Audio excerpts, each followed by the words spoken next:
It don't matter how old a man gets, he's always gonna have options. Younger, finer, fitter, willing, but they wasted all their time telling all these good men, oh no, you're not my type, and I need a man that's gonna do all this stuff for me. You too broke for me. Y'all brag about the fact that y'all don't cook.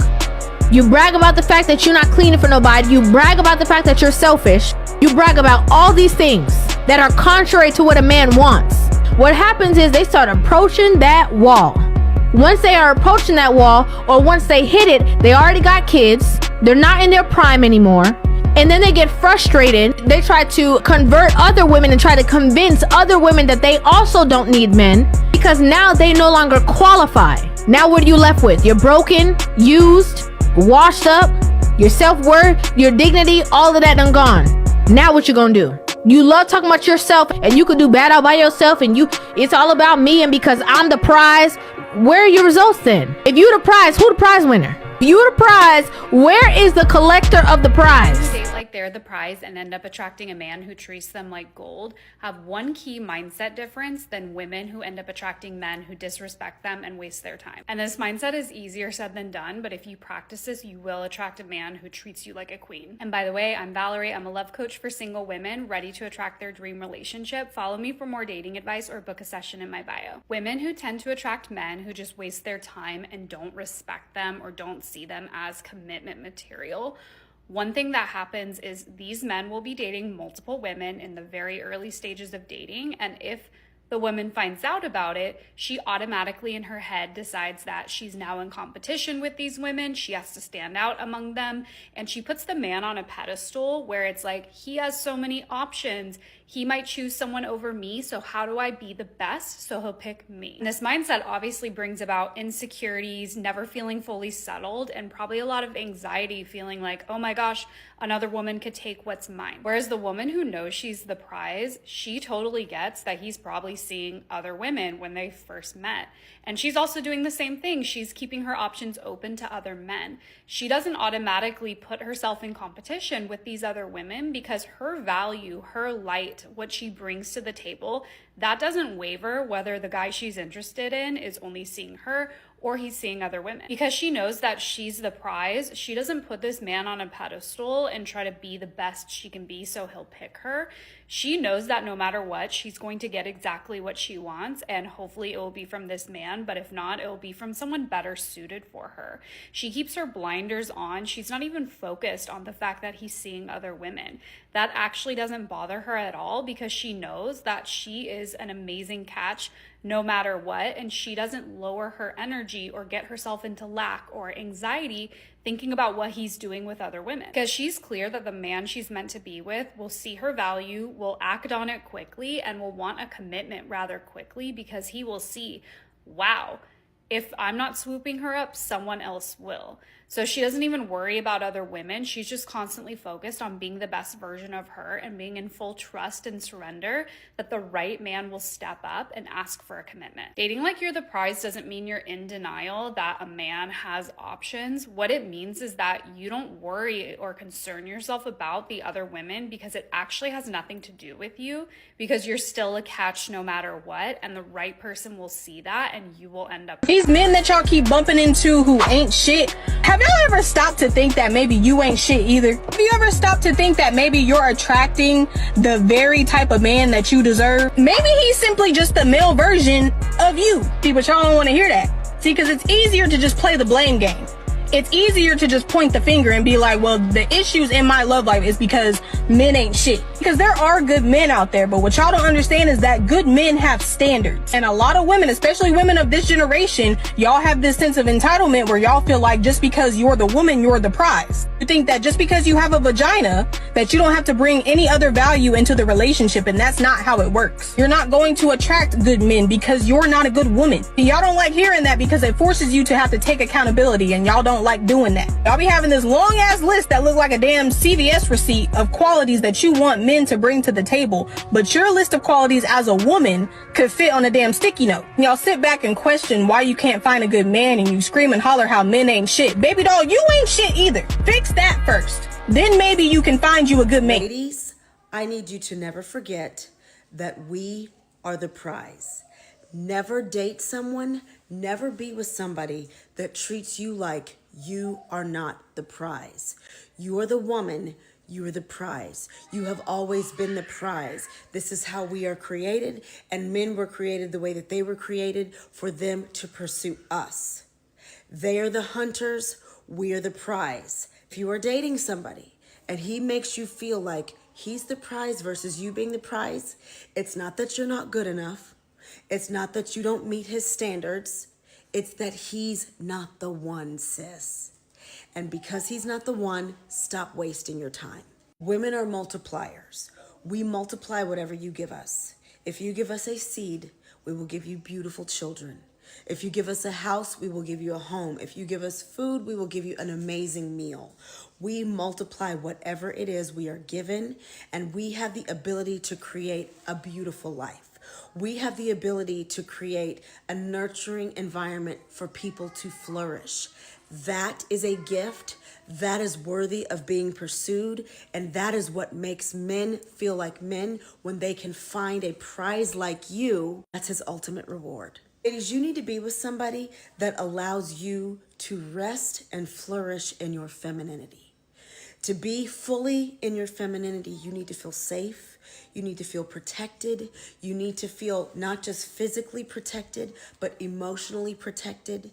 You need to be with somebody that keeps their word. You need to be with somebody who shows you that you are valuable and that they prioritize you. That's what makes women feel safe. Men, on the other hand, need to be respected. In many cases, men crave respect way more than they will ever crave love. But in order to receive that respect, they have to prove themselves worthy. Ladies, stop throwing yourself at men and making it so easy that they don't even have to pursue you. Stop auditioning for the role of his partner. He should be auditioning for the role of somebody that can come into your life and elevate it. You are a multiplier. You make everything better. Everything you touch turns to gold. That makes you the prize. Do not forget that. If he is not showing you that you're the prize, he's not the one. And you should create a life that you love so much.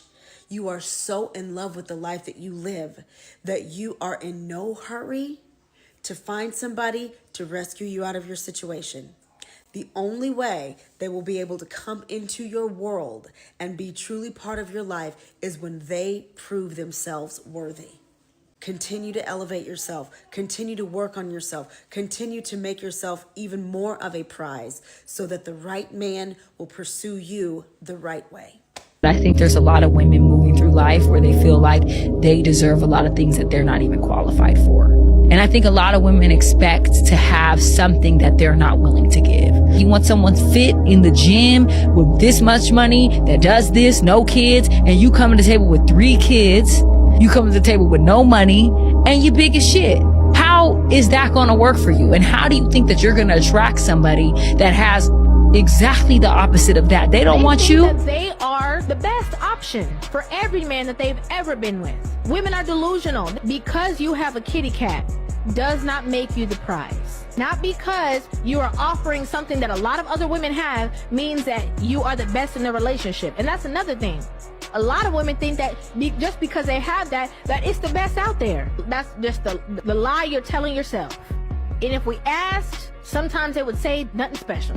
And then there's more women coming up, no, you are the prize. No, you are the prize. No, you are the prize. How come it's only women telling you that? If that was so true, wouldn't we hear way more men saying that too? They're not saying that. Because again, women are delusional.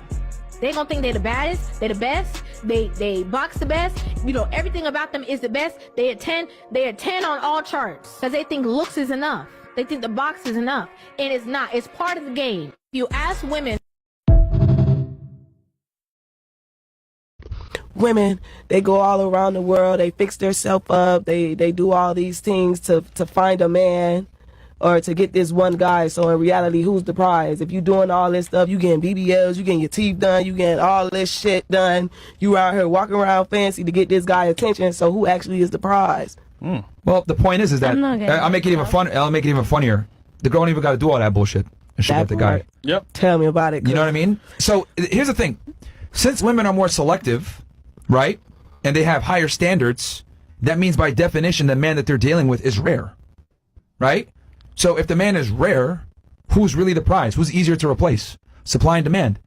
Attractive men are low in supply, demand goes up. Attractive women are in crazy supply. There's a bunch of them. So are they really in demand? I don't know. I don't think so. I mean, there's a reason why you go on a music video shoot. There's 2 or 3 rappers, but there's 30 girls. You go to a nightclub. There's 1 or 2 dudes in a section, but 50 girls. Yep. Right? For men, we want quantity. For you guys, you want quality.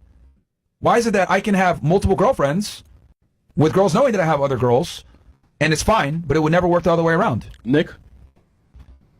Women are okay with sharing men, and women understand kind of deep down that, like, men of value have options, and you guys really don't have as many options as you guys think you do. You guys actually have less options than you guys think you do. Because just because a guy hits you up on Instagram and says, hey, baby girl, you hot. Hey, or some dude hits you up on, what was that, Hinge, or whatever. How many of them are real candidates? Not many. A majority of them are not. Look, you how long you been in Miami yourself?